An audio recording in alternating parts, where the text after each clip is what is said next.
Kun raadiyoo sagalee walabummaa Oromiyaati. Raadiyoon sagalee walabummaa Oromiyaa akeeka qabsoo kan saba Oromoo bilisaaf biyya Oromoo walab sirna dimokiraasii faqaan bulu deebisanii gadi dhaabuuf godhamu deeggara. Akeeka qabsoo kana bal'isuufis hojjeta. Birmadummaan Oromoo dafqa dhiigaaf lafee ilmaan Oromoon dhugooma jedhee amana. Dhaggeeffattoota isaas wareegama qaalii kanaaf kakaasuuf carraaqa. Kun raadiyoo sagalee walabummaa Oromiyaati.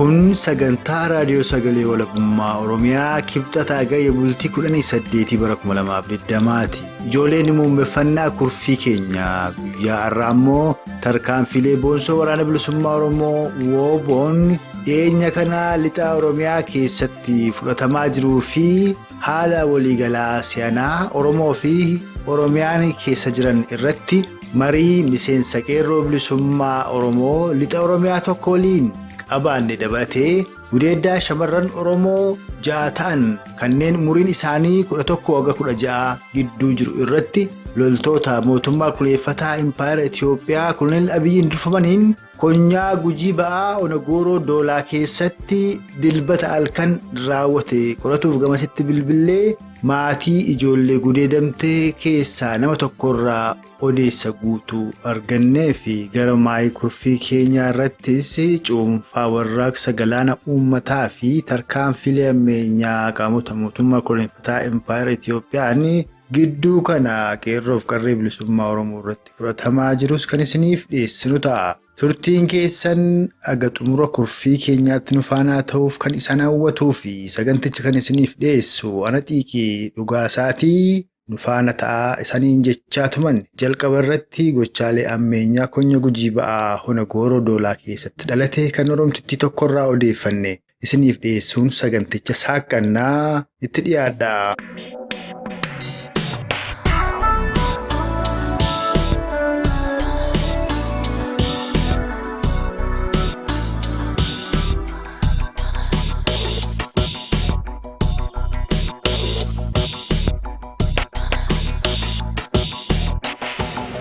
Torbee darbe keessa godina Gujii Ba'aa Onagooroo Doolaa keessatti ijoollee Oromoo daa'imman dhiiraa ganna 14-17 gidduu jiranitti loltoonni Koloneel Abiyyi taphatanii turanii kaleessa kana ammoo shamarran Oromoo xixiqqoo kaa ganna 11-13 jiran nama 6tti roorrisanii jedhanii isa kanan sirraa odeeffadhee Oromoo dhageessisaaf si bilbileegaa mee maalumatu ta'ee gochaa kana loltoota moo poolisootatu raawwate daa'imman Oromoo kana irratti isa kana uummata Oromoof ibsi.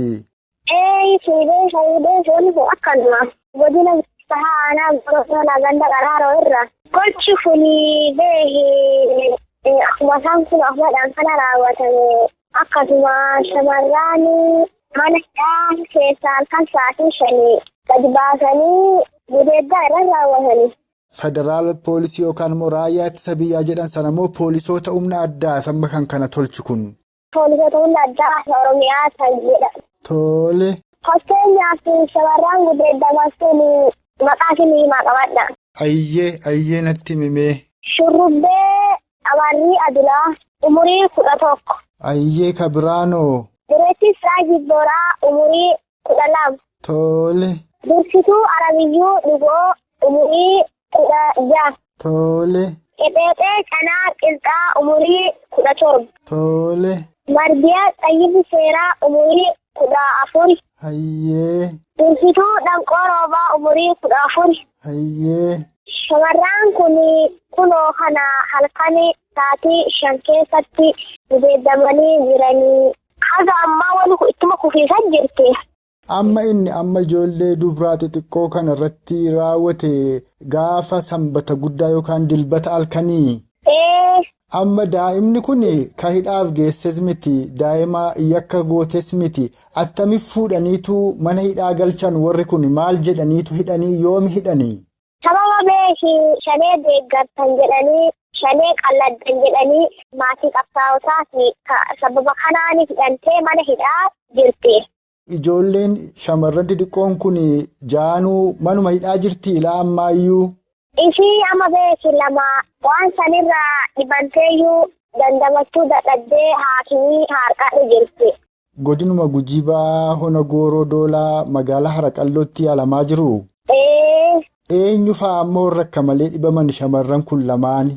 Shurrubbee Qamarrii Abdulaa umurii 11. Tokko isheen biroonoo? Dureetti Siraajii Booraa umurii 14. Dhugaadhumatti guddoo nama gaddisiisa. Waan kun waan dubbatan illee miti, waan duudhaa aadaa Oromoo keessallee hin jirre. Gochaan kun Gujii keessatti, Boorana keessatti, Wallaggaatti deddeebi'ee mul'ataa ture. Kunoo dhiyeenyuma kana torbee lamaan kana godina Wallagga Lixaa Ona Manasibuu keessatti daa'ima ganna 9 gudeedanii Gujiitti ijoolleen dhiiraa osoo hin hafin gochaa hamaa akkasii raawwataa jiru. Mee ati akka shamarran tokkootti akka maatii kee keessaa namni rakkoo kana mudatee jirutti maal dhaamta? Maaltu falaa jetta? Oromoon maal gochuu qabdii jetta daraa? Roorroo akkanaa kana beeku Oromoon dhaggeellee beeku keessummeesseellee beeku dhageellee beeku waan kana haa keessattuu haa godina kanaalletti haa godina Gujii Bahaa kanallee argee beeku wanni sun beekta. Waan lafarra hin jirre gocha silaa namarra raawwatamu malallee moti kunoo wanni kun ittuma kufiisan jirti. Nama Oromoo ta'ee aangoo qabatee waan kana dalagiisan jira. Olaantummaa seeraa kabachiisa jedhee waan kana kunoo dalagu jira. Beeki bannee hin jirru isii gama dhiiraatiin hin jirru gama dhalaatiin hin jirru wanni kun silaa beekta gocha raawwatamu malee moti. Nuti silaa waan dhibee waan goonuu qabnu rabbuma kadhannaa rabbumatti kadhanna. Silaa iyyatan jechaaf katti iyyatanuu kama kana nama godhu kana namatti iyyannu qabnu rabbi iyyanne malee. Ishii ammoo nuti hasinta iyyanne kana gurra addunyaa guutuutiin akka nu dhaqqabdanuu hin jirru banne. Kanaafuu akka gurra addunyaa guutuutiin nu dhaqqabsiitanuu fidee hasinta iyyataa jirru. Kan sirraa dhagaa jiru kanallee waan dhageessisaa garuu kan hin siin jedhu waaqa rabbiin kadhatuun waanuma jiraati. Garuu Oromoon akka Oromootti silaa amma maal godhuu malte dhiirri hin hafne akkuma tette shamarran xixiqqoon hin hafne akkuma tette jaarolii Oromoo maanguddoota Oromoolleen hambisaa hin jiranii ajjeesanii obbaasanii qabeenya Oromoo gubanii barbadeessanii warri kun Oromoon silaa maal ta'uu malte ammati maaluma dhaamta? Oromoon guutuu Oromiyaa kee jirtu kaan obboleeyyan keeti kaan abbaa sii taati kaan haadha sii taati. Maal ta'uu malte mee maal dhaammatta haadha keetti abbaa keetti obboleeyyan kee guutuu Oromiyaa keessa jiranitti?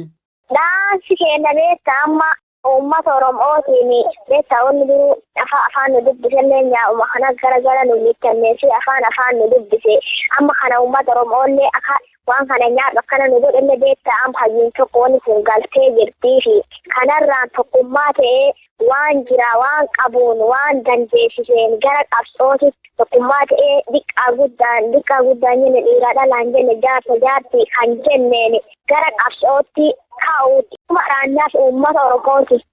Hordoftootaaf dhaggeeffattoota keenya jaallatamoo kan ammas hin dhageessifne kun gudeeddaa shamarran Oromoo lakkoofsaan 6 ta'an kanneen umuriin isaanii ganna 11-16 gidduu jiran irratti loltootaaf poolisoota mootummaa kunuunfataa Impaayera Itiyoophiyaan konyaa Gujii Ba'aa Hona Gooroo Doolaa keessatti raawwate qoratuuf gamasitti bilbilee maatii daa'imman gudeedamanii kana keessaa haala tokkotti bilbiluun odeessa guutuu argannee isin dhageessifneedha. Kanatti immoo aansuudhaan tarkaanfii fi sochii waraana bilisummaa Oromoo Lixaa Oromiyaa fi haala waliigalaa dhimma Oromoo fi Oromiyaa irratti marii bal'aa miseensa qeerroo bilisummaa Oromoo Lixa Oromiyaa tokko waliin qabaanne isiniif dhiyeessina. Innis muuziqaa ce'umsaa kana booda eegalaa ammas turtiin keessan agamaa'ii kurfii keenyaatti nu faana ta'uun afeerraa keenya.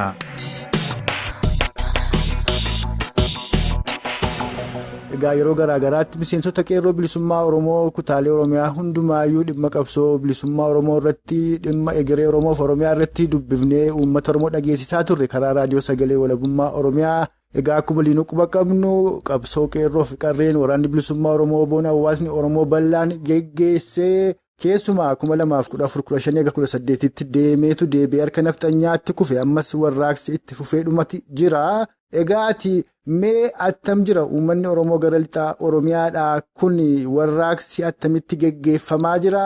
Gochaa amma mootummaan godhu kanaa fi kufaatii mootummoota darbanii waliin wal bira qabnee yeroo ilaallu maal fakkaata kan mootummaa kanaadhaa jabaataa jira moo gara kufaatiitti deemaa jira? Sochiin qeerroof qarree attami? Dabalataan ammoo gama waraana bilisummaa Oromootiin kibbattis giddugaleessattis lixattis guutuma Oromiyaa keessattuu sochii guddaarra jira waraanni bilisummaa Oromoodhaa. Gara lixaatti ammoo loltoonni fi poolisoonni mootummaa Koloneel Abiyyi danuutu woobootti harka kennataa jira jedhama. Mee jalqabaa attam jira qeerroo fi qarreen bilisummaa Oromoo gara lixa Oromiyaa attam sochiin warraaqsa galaana uummataa gara keessanitti isa kanarraa kaana?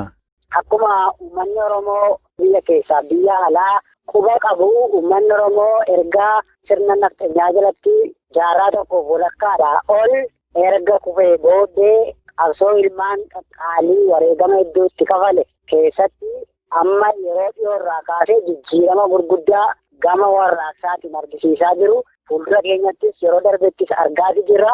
Amma yeroo ammaatti garuu baroota darbanii wal qabatee keessumaa bara 2014 hanga 2018 qabsoo hadhaa uummanni Oromoof qeerroof qarreen bilisummaa Oromoo geggeessaa turan sirna nafxanyaatiin butamee rakkoolee jabduu keessa Oromoon waggoottan 7 kana hanga bara 2020tti qabsoo hadhaa dhiigaaf lafeen itti caccabe lubbuu iddootti bade hayyoonni baay'een itti miidhaman qonnaan bulaan Oromootti miidhaa hedduun irra ga'e keessatti haala jabaa keessa jira. Uummanni rakkoo jajjabduu keessa jira jechuudha. Rakkoo akkaan jabaa ta'e jechuudha. Rakkoo kana keessaa waraanni bilisummaa Oromoo yerootti harki caalaan namoota ayyuu uummanni Oromoo abdataa ture sirna nafxanyaa kana faarsanii Abiyyiidhaaf Lammaa akka uummata Oromoo ciisisutti imaanaa uummata Oromoo dabarsanii itti gurguran san waraanni bilisummaa Oromoo hadheeffatee jibbamee bosonatti afee rakkoon uummata Oromoo bilisummaa yoo ta'e bilisummaan kun maalirratti hojjetamee maalirratti bu'uuree dhufee yaada jedhuun dhufaatti akka inni hin dhufne herregee tilmaammatee keessaa ba'e. Erga ba'e as hin teenye uummata isaa dammassee barsiisee waraana isaa cimsatee rakkoolee qaamni Oromoo ofiin jiru shiraan hayyuu Oromooti jiru shiraan hoogganaa dhaabaati jiru shiraan waraana bilisummaa Oromoo diigee uummata burjaajesse keessatti burjaajii dhalate sanarraa waraanni bilisummaa Oromoo waraana isaas oolchee akkasumas uummata Oromoo oolchee akkasumas hayyoota Oromoo ilaalchaan booraan oolcheetu qabsoo kana har'a hadhaa hundatti kafalee uummanni Oromoo akka sirni kun isaan taane hubachiise. Sirna kana goolabuu keessatti immoo warraaqsi qilleensa fincila diddaa gabrummaa fincila xumura gabrummaatiin geggeeffamaa ture. Warreen dantaa dhuunfaatiin murnoota miidiyaatiin erga atame as itti taa'amee waggoottan 2 darban xiinxalamee rakkoolee bu'aa irraa argameef rakkoo jajjabduu quunnaman 1-2 taa'ee warraaqsi nu barbaachisa. Warraaqsi barbaachisa immoo warraaqsa sirna suphatoo hin taane sirna geeddaru ta'uu akka qabutti itti waliigalame warraaqsi galaana uummataa mata duree Oromoon galaanaa irra dhangalaana jedhuun waxabajjii 8 bara 2020 gadi labsame. Waanni kun immoo bu'aa gurguddoo Oromoo gamaaf gamanaa kaastee diyaaspooraa Oromoo ofitti deebi'ee rakkoon uummata Oromoo rakkoo isaa ta'uu sirnichi immoo kan qalee doolaara tokko hin deeggarrattiin jedhame dhugaatti fakkaatee ittiin jedhamaa ture sirrii ta'uu dhiisuusaa hubatee gara uummata Oromootti as deebi'ee waliin qindoomina jabaa geggeeffameetu warraaqsi kun jabaatee itti fufe. Haa ta'u malee warraaqsi kun gufuulee tokko mudachuu eegale. Erga bu'aa argamsiisee akkuma bara 2018 warraaqsi kun 2014 hanga 2018tti finiinaa ture. Bu'aa irra gahamee bu'aa sanatti abbaatti taa'amee murnoonni xiqqaan hayyoota baay'ee miidiyaadhaan ala godhanii ofii isaaniitti guyyaa guyyaatti akka namaa nabitaa anatu kana fakkaata jedhamu miidiyaarraa ololaa turan bolola aangoo fi faayidaa sadoo dhuunfaa qaban san ammallee jarreen kun warreen kan biraan yeroo itti haala addaatiin daangeffaman jarreen biroon biraan ta'anii yoo namni dhuunfaa tokko mana hidhaatiin ta'e malee akkasumas yoo namoonni dhuunfaa tokko gara aangootti dhufan malee hirribni isaan qabuu hin dandeenye har'allee sochii qeerroof qarreen bilisummaa Oromoo biyya keessatti gochaa jiru. Jaarmiyaan jabaan waggaa 15 lakkoofsise kun akka maqaa hin dhahamne maqaa masaanuu itti ta'ee jira jechuudha. Kana yeroo kaasnu nuti tokkummaa Oromoo jibbinee miti. Tokkummaa Oromummaa irratti bu'uureffameef rakkoo uummata Oromoo furuu danda'u. Furuu isa qabu isa bilisummaaf walabummaa Oromiyaa mirkaneessu. Dantaa uummata Oromoo gama kamiinuu hin sharafne tokkummaa akkasiitiif yeroo garaa garaatti miidiyaa irratti fuula sooshaal miidiyaa irratti hedduu maxxansaa turre. Garuu dhagaa hin qabnu. Waan hin malle barreeffama. Yeroo hin malletti uummata Oromoo waamu, uummata Oromoo ol deebisuutu jira. Nuti warraaqsi galaana uummataa qeerroof qarreen bilisummaa Oromoo waame Oromoon galaana irra dhangalaana ka jenneef Oromoon marti akka itti hirmaatee aga gudeelcha waliin nurra kaa'ame kana aga bilisummaatti ofirraa dhiinnee galagashinutti warraaqsi keenya itti fufa jenne haala uummanni keenya ammoo rakkoolee hawaasummaa mootummaan kun danqee jiru keessatti yeroo oomishaa isaatii oomisha sassaabbii isaatii haala isaa ilaalleetu warraaqsa kana lamni itti fufna. Kalee waxabajji 8 labsine haala laalaatu jiru du'a aartistii kabajamaa Hacaaluu Hundeessaatiin ammoo uummatu labsate warraaqsa kana ayyoo torban tokkoof itti fufe ammallee itti fufe ammoo uummanni haara galfachuu qabaa waa bitachuu qabaa iddoo tokko tokkotti oomisha boqqolloo gabaatti baasu kaan shunkurtii gabaatti baafataa jira. Waqtii ji'a tokkooti yookaan torban lamaati oomisha kana uummanni gabaatti yoo baasetu warraaqsi siyaasni diinagdeen ala lafee foon hin qabne beeki. Kanaaf uummata kanaafillee yaadamuu qabaa aga waan kana walitti qindeeffannee qaawwaa uummata keenyaa ilaallee yeroo inni itti yeroo qabutti yeroo sana jalaa butanna jenneetu waan kana tooratti gashuuf irratti qindeeffamaa jira. Aga kanatti garuu bultoonni siyaasaa warreen faayidaa beekamtii barbaadan uummata Oromoo jaarmiyaa jabaa inni eegaa jiru. Waraana bilisummaa Oromoo, qeerroo bilisummaa Oromoo otoo labsii kana fuulduratti labsuuf deemu warreen miidiyaa irra jiran har'aaf gara fuulduraatti warraaqsa kana labsuudhaaf haalli isaanitti lafa dhidhiitaa jiran jira.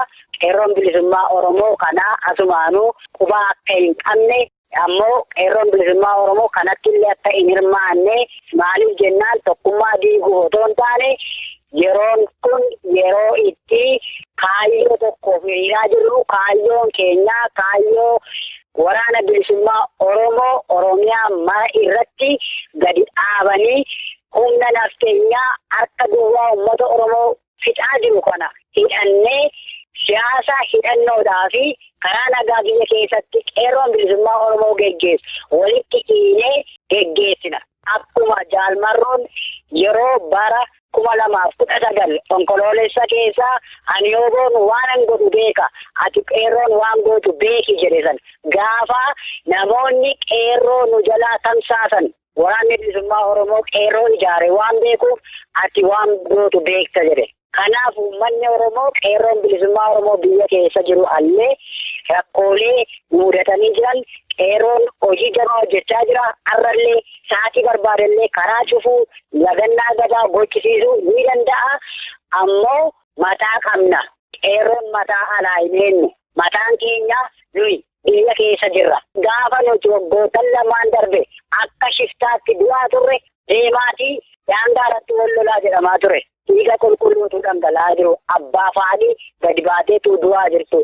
Haadha keetu ilma keetu miseensa waraana bilisummaa Oromoo ta'ee haati kabajamtuun du'aa jirti.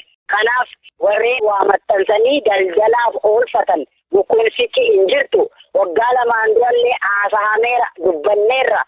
Inni kun dhimma faayidaa wal saamuu taayitaa wal saamuuti waan ta'eef dhimma kanarraa qeerroon bilisummaa Oromoo qooda akkam fudhannee gamanumaan qeerroon hubannoo keessa akka galuu waan kana dubbachuu barbaanna. Haalli qeerroon itti jiru waan jajjabduudha. Diinillee akkuma kana sochiilee tarkaanfiilee jajjabduu qeerroo boodatti deebisuu danda'u fudhachuu yaalii haa gootu malee qeerroon jabaatee daranuu jabaatee gama kamiin uummata Oromoo cina dhaabbatee gama kamiiniyyuu sochii isaa finiinsaa jira. Waraanni bilisummaa Oromoo illee akka inni jabaatee socho'uuf sochii qeerroo bilisummaa Oromoo gochaa jiru jabaadha. Uummata Oromoo irratti garuu hirreen abbaa irree kun garmalee socho'aa dhiibbaa jajjabaa geggeessaa jira. Dhiibbaa jajjabaa geggeessu malee haala mootummaan kun itti jiruun mootummaan kun kan mootummoota darban ni hojii wal bira qabne yoo ilaalle rakkoo itti deemaa jiru keessaa gama kamiiniyyuu miliquu akka hin dandeenye uummanni Oromooillee quba qabaa, qeerroon Oromooillee quba qabaa. Uummanni fedhii eeguu bilisummaa qaban gama kamiiniyyuu otoo haala mootummaan baay'ina waraanaa gadi bobbaasuun haalota garaagaraan dubbii miidiyaarra dubbatuun burjaajii siyaasaa namoonni garaagaraa dhashaniin yaaddoo yookaan rifaatuu kam keessa yuutuun so'iniin mootummaan kun kufaa akka jiru hubachuu danda'u qabaa waan jiru kaasuun barbaada. Dhimma warraaqsa galaana uummataa kaafteetta maaliif akka yaamame yoom akka yaamame ageessaatti akka deemus tuqxeettaa haa ta'utii warraaqsa galaana uummataa yeroo yaamamu sana qabxii sana keessatti eerame keessatti warraaqsi galaana uummataa yeroo kamiyyuu akka hin dhaabbanne gadi ba'anii hiriira ba'uu daandii cufuuf kana qofa osoo hin taane haaluma kam keessattiyyuu haala eeggatee bakki haalli mijateefitti tarkaanfilee xixiqqoodha aga guddaatti qeerroon bilisummaa Oromoodhaa akka inni fudhatullee tuqeera. Egaa kana kan ibsu guyyaadhuma lamaan kana gara ba'a Oromiyaatti magaalaa Irnaaf naannoo sanatti qeerroon bilisummaa Oromoo sochiilee garaagaraa godhaa jira. Gama Walloottis immoo waanuma akkasii kanatti argina. Isa kanarratti tarii gara dhumaatti waatti dabaluu dandeessa garuu amma osoo hin darbiin kan hin kaasuu barbaadu waraanni bilisummaa Oromoo boon lixa Oromiyaa keessa sossoo'u tarkaanfiilee boonsoo garaagaraa fudhataa jira. Loltooti poolisoonni koloneel Abiyyi danuun harkatti kennataniiru dhiyeenya kana immoo aga koloneela isaaniiyyuu booji'uu irra ga'ee jira akka jedhamu faatu jiraati. Miseensa qeerroo bilisummaa Oromooti. Miseensonni qeerroo bilisummaa Oromoo waraana bilisummaa Oromoo waliin hariiroo gaarii akka qabdaniin quba qaba. Mee maal quba qabda dhimma kana dhimma waraanni harka kennataa jiraatuuf booji'amaa jiraatu irratti tarii waan jettu yoo qabaatte. Ayyee dhugumaa nuti qeerroon bilisummaa Oromoo dhimma waraana bilisummaa Oromoo itti dhiyeenyaan quba qabnaa. Qeerroon bilisummaa Oromoof waraanni bilisummaa Oromoo ija bitaatiif ija mirgaati. Jarreen kun lamaan immoo uummata Oromoo bilisoomsuudhaaf qofa kaayyoo qulqulluu qabatanii warra dhiigaaf lafee laachaa jiran ta'uu uummanni illee quba qabaa. Warri firis diinnis quba haa qabaatuuf kana kaase. Ammoo caasaan haalota kana ibsan raadiyoo irratti kallattii garaagaraatiin ibsaa turaniiru akka qeerroo bilisummaa Oromootti odeeffannoo dhugaa an qabuun haalli mootummaan kun itti jiru mootummaa gara kufaatiitti deemsisaa jiru. Warreen agarsiistuu ta'an keessaa sirnichi bututee caasaan bulchiinsa mootummichaa aga gandaatti diigamee sadarkaa magaalaatti mooraa waraanni mootummichaa mootummaa nama nyaataa kun keessa qubatee jiru qofa keessatti uummanni sodaadhaan jiraachaa akka jiru qofaadha bulchiinsi kan jiru. Ammoo sanumti qofti gaa ta'uu dadhabee mootummaa kanaa wanneen diigaa jiran keessaa'uu erga warraaqsi galaana uummataa labsame. Waraanni bilisummaa Oromoo sochii jajjabduu kallattii Oromiyaa mara keessatti tarkaanfilee jajjabaa fudhachuu eegale. Mootummaan kun ammoo sirna nama nyaataa sirna Oromoof hin taane ergamtuu nafxeenyaa ta'uusaa ilmaan Oromoo sabboontonni quuqama qaban caasaa mootummichaa keessa jiran hubannoo irra erga ga'anii booda waraanni mootummaa kun harka kennachuu mooraa diinaa onsanii mooraa qabsoo bilisummaa Oromoo gabbisuu irra keessatti qooda olaanaan taphatamaa jira. Gama kamiin gama sabboontota quuqama qabanii fi hayyoonni hooggantoota waraana bilisummaa Oromoo siyaasaa mataa isaanii irratti hojjechuudhaan waraana diinaa gara mooraa bilisummaa Oromootti hawwachuudhaan hojii tooftaa jajjabuu irratti hojjetameen kutaalee waraanni bilisummaa Oromoo keessa socho'aa jiru zoonii kibbaa, zoonii giddugaleessaa, zoonii lixaa keessatti waraanni mootummaa nama nyaataa kun mootummichi sirna gaarii akka hin qabne akka ilmaan Oromoo dugoogaa jiru dhiiga dhangalaasaa jiru hubatanii harka kennachaa jiru. Kanaan Dambidolloo irraa keessaa'u yeroo tokkotti kilaasha 12 rasaasa 1,180 uffata akkuma kana wanneen loojistikii waraanaa barbaachisan hedduu isaa fuudhanii waraana bilisummaa Oromootti akka harka kennan kun waan isaa dhugaa eegama kamiiniyyuu ifa galaa ta'ee eenyu kan quba qabudha jechuudha. Kan biraas yeroo darbe keessa naannoo onuma lixa Oromiyaa keessatti waraanni mootummaa nama nyaataa sabboontota ta'an keessaa quuqama Oromummaa qaban snaayipper meeshaa ammayyaa lamaaf kilaasha tokko fudhatanii akka waraana bilisummaa Oromootti harka kennan quba qabnaa. Qeerroon bilisummaa Oromoo sochii kanatti baay'ee itti gammadaa, baay'ee jajjabeessa illee. Kan biraan kan lola keessatti booji'aman naannoo Onaan Filloo keessatti loluma waraanni bilisummaa Oromoo geggeessee keessatti meeshaalee dugdaa, boorsaa dugdaa, qophii dugdaa 12, uffata qorraa 15, waan loojistikii ta'an nyaataa achi irraa fudhate nama tokko akkanuma hidhataa isaanii meeshaa guutuu waliin harkaan booshee jira. Akkasumas konyaa Horroo Guduruu Wallagga Bahaa keessatti waraanni mootummichaa kan saban lollu sabaaf lolla jedhanii kaayyeeffatan kaayyoo qulqulluu Oromoon ganama qabatee gadi ba'e kun dhugaa ta'uutti amanan gara waraana bilisummaa Oromootti seenan hanga koloneela harkaan qabachuutti ga'e. Waraanni bilisummaa Oromoo maaliif jennaani waa tokko yoon siifime Onaan Filloo keessatti gaafa lola jabaa tokko waraanni bilisummaa Oromoo geggeessee haala loojistikii isaan dhiisanii deeman fudhatee bahu waraanni mootummaa tokko mana uummataa gidduu naannoo sana dhokannaan uummanni eeboodhaaf mancaadhaan billaadhaan itti beetu harkaan qabee waraana bilisummaa Oromootti dabarsee kenne. Waraana bilisummaa Oromoo qofa miti kan lolaa jiru uummatatu lolaa jira jechuudha.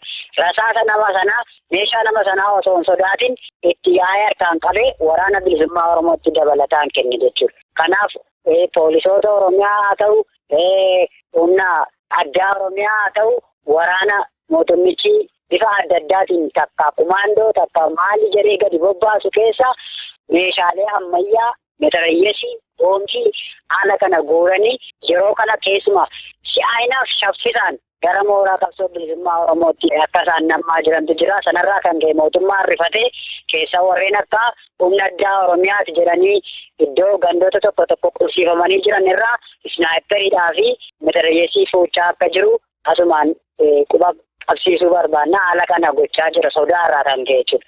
Kanaaf waraanni bilisummaa Oromoo sochii jajjabaa uummata Oromoo abdachiisu mooraa diinaa naasise geggeessaa akka jiru hubachiisuu barbaanna. Kana malees sochii warraaqsa galaana uummataa gama kamiiniyyuu akka duratti ibsamee warraaqsi galaana uummataa ka'umsarraa kaasee yeroon dhaabbii isaa akka bilisummaa uummata Oromoo mirkanaa'utti kan jedhameen uummanni Oromoo haala isaa danda'ame keessatti gadda ibsachuu yoo isa barbaachise warraaqsicha sana eeyyamaaf taanaan gadda ibsachuu, hiriira bahuu, karaa cufuu haala yeroo itti naannoon sun isaan mijatutti warraaqsa geggeessuu hin danda'a. Warraaqsa waloos waliigalee waamicha godhamuufiin geggeessuu hin danda'a. Daangaa hin qabu. Yeroon hin daangeffamneef jedhamee kallattii kaa'ameen yeroo garaagaraatti geggeeffamaa jiru quba qabna. Guyyaa kaleessaallee aanaa Tulloo magaalaa Hirnaatti uummanni Oromoo guyyaa yeroo itti mootummaan karoorsee eegaa ture tooftaaf tarsimoo qeerroon bilisummaa Oromoo biyya keessaa mataa ofiitiin qindeeffatee socho'u. Tarsimoo masakame kaleessa galgala sa'a 3 irraa kaasee hanga sa'a 8tti sochii kana geggeessaa ture. Gandoota 32 irraa wal ga'ee jechuudha. Magaalaa Hirnaa keessatti.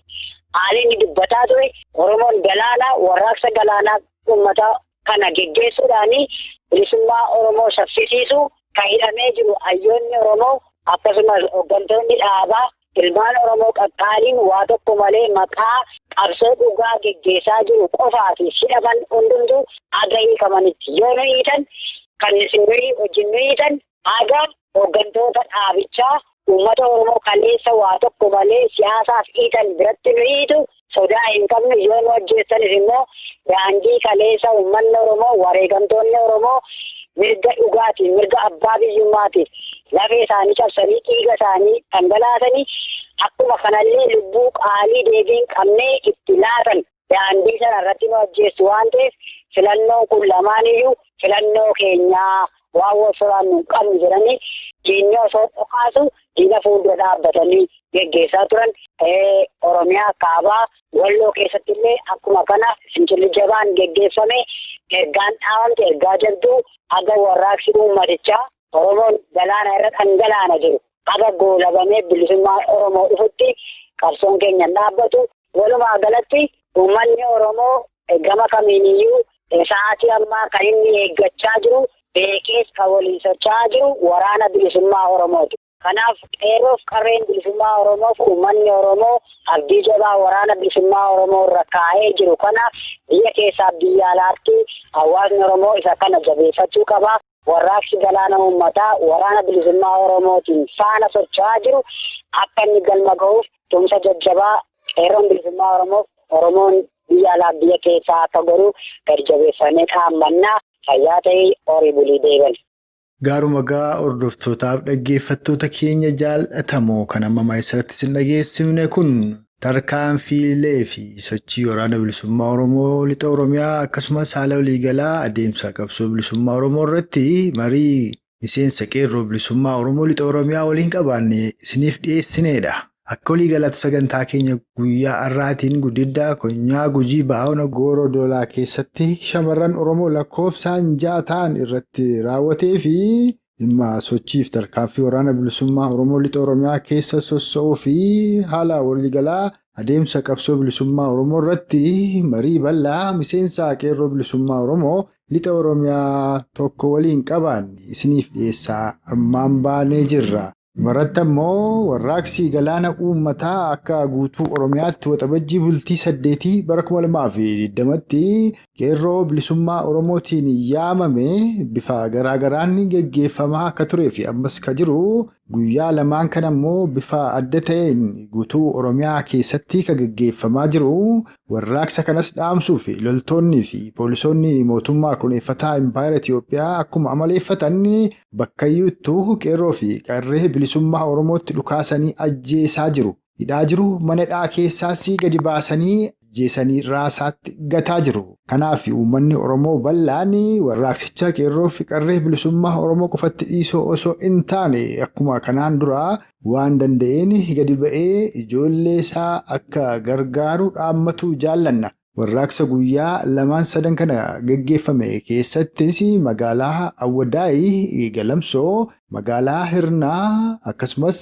magaalota kibba ba'a Oromiyaa kanneen akka magaalaa Shaashamannee, Roobee fi magaalota kabiroo danuu keessattis qeerroon Oromoo rasaasa loltootaa fi poolisoota mootummaa kuneeffataa Impaayera Itiyoophiyaan itti dhukaafameen ajjeefamaniiru mada'aniiru. Bal'ina isa kanaa sagantaa keenya itti aanu keessatti kan isiniif dhiyeessinu ta'a. Har'aaf sagantaa keenya armarratti obbaafneerra. Isin dhaggeeffattoonni keenyas turtii qaataa ilaa ammaatti nu faana qabaattaniif horaa bulaa jechaa aga sagantaa keenya yeroo itti aanu walitti deebinutti huumaan nama borii nu tolchinna.